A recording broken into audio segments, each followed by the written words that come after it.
પાણી જીવન આપે છે. ઓકે, તો અહીંયા હું થોડું પાણી નાખી દઉં. તો આ ગ્લાસ શું થઈ ગયું? જીવિત થઈ ગયું. થઈ ગયું? આ ગ્લાસ જીવિત થઈ ગયું. અમે જ્યારે આપણા મમ્મીના કોખમાંથી બહાર આવ્યા ત્યારે આપણે બધા આવા હતા. આર પાર બધું દેખાય, આપણામાં કઈ ખોટ નહીં, બહુ સુંદર છે આપણે બધા, રાઈટ? આપણે બધા આવા હતા. પણ જ્યારે થોડા શું કહે, થોડા બડા हो जाने के लिए गुजराती में क्या बोलते हैं? मोटा था. हाँ, थोड़ा मोटा થઈ ગયા. આમ મોટા નહીં, આમ મોટા, રાઈટ? અમે જ્યારે આમ મોટા થઈ ગયા તો ત્યારે શું થયું? આપણે બધા તો બહુ સારા હતા, હા, પણ જ્યારે થોડા મોટા થઈ ગયા તો આપણામાંથી કોઈ લોકો તો झूठ બોલવાનું ચાલુ કરી દીધું. કોઈએ ચોરી કરવાનું ચાલુ કર્યું.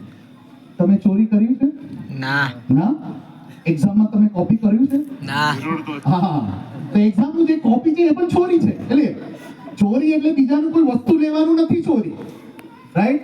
હું જ્યારે એક્ઝામમાં કોપી કરું એ પણ ચોરી જ છે, કારણ કે હું જે કોપી કરું છું મારું નથી, બીજું કોઈ લખે છે એ હું ચોરી કરીને લખું છું. તો આ બધું જ્યારે આપણે કરવાનું ચાલુ થયું તો આપણામાં કંઈ ફરક આવ્યો. એટલે આ જો હું સુંદર હતો, હવે મારામાં ફરક આવ્યો. થોડો झूठ બોલવાનું ચાલુ કર્યું. નહીં છે, આવે છે ધીરે ધીરે. હા, તો એક झूठ બોલ્યો તો મારામાં એક ફરક આવ્યું. પછી મેં ચોરી કરવાનું ચાલુ કર્યું તો ફરીથી ફરક આવ્યું. મારા પપ્પા મમ્મી શું કહે છે એ મેં સાંભળવા માટે તૈયાર નથી, તો પાછું ફરક પડ્યું. મારા ટીચરો ઘણું બધું મને શીખવાડ્યું પણ એ બધું હું પાલન કરવાનું તૈયાર નથી, એટલે પછી મને પાછું ફરક પડ્યું.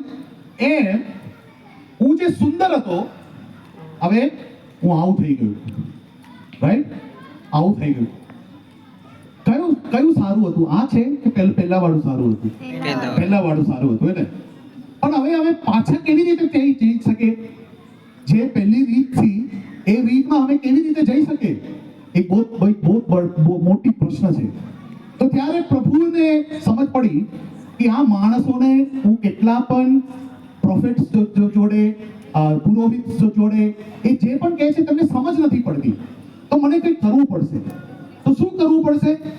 મને જ આ ધરતી પર જઈને મને તમને શીખવાડવું પડશે કે આ ધરતી પર કેવી રીતે સાચી રીતે રહેવામાં થશે. અને એ મુમકિન છે, માણસો માટે પણ મુમકિન છે. અને આ ધરતી પર પેદા થવામાં એક જ વ્યક્તિ છે જેનામાં કોઈ પાપ નથી. એ કોણ છે? પ્રભુ ઈસુ.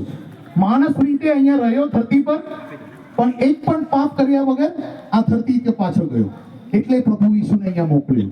કારણ કે આ જે પાપ મારામાં છે, આ પાપ મારામાંથી હટવું હોય, બેટા મેરે लिए મદદ કરો, આ પકડ દે મારા માટે. આ પાપ મારા માટે જવું માટે બે રીતે જવાય. એક શું છે, આને હું ફેંકી દઉં અને બીજું જીવન લઉં. પણ એ મુમકિન છે? એ મુમકિન નથી. એટલે મારામાં અત્યારે જો જીવન છે એ ગયું તો ગયું, પતી ગયું. પણ એ મુમકિન છે. કેવી રીતે મુમકિન છે? મારામાં પાપની જગ્યાએ હું વધારે ઈશ્વરને મારી અંદર લઉં તો હું જેવો પહેલો હતો એવી રીતે હું પાછો થઈ શકું છું.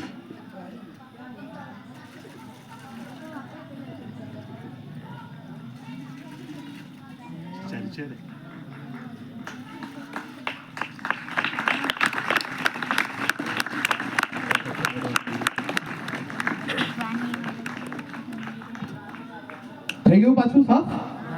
થઈ ગયું પાછું સાફ? આ ક્યારે સાફ થશે?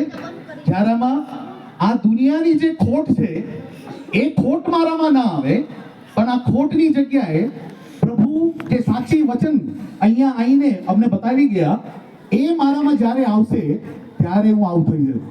આ છે ક્રિસમસ. કેમ પ્રભુ ઈસુને અહીંયા આવવાની જરૂર પડી? કારણ કે આપણને આવડતું નથી કેવી રીતે અહીંયા જીવવાનું છે, પણ પ્રભુ ઈસુ અહીંયા આવીને તે અમને શીખવાડી ગયા કે આવી રીતે જીવવાનું છે. તેમને શું કીધું? કોઈ તમારો એક ગાલ પર ચાટો મારે તો તું શું કરવાનું? ચપ્પલ લઈને મારવાનો પહેલા ને? નહીં, બીજો ગાળ પણ આપી દે તું મારવા માટે, હે ને? તમે જ્યારે મંદિરમાં આવો, ચડાવવા માટે, અને ત્યારે તમને ખબર પડે અરે મારા ભાઈ સાથે તો મારી ઝઘડો થયો છે. જ્યારે તમારા મનમાં એવું કંઈ થાય તો જે ચડાવો છે તે ત્યાં મૂકી દો, પણ શું કરવાનું? તમારે ભાઈ સાથે જઈને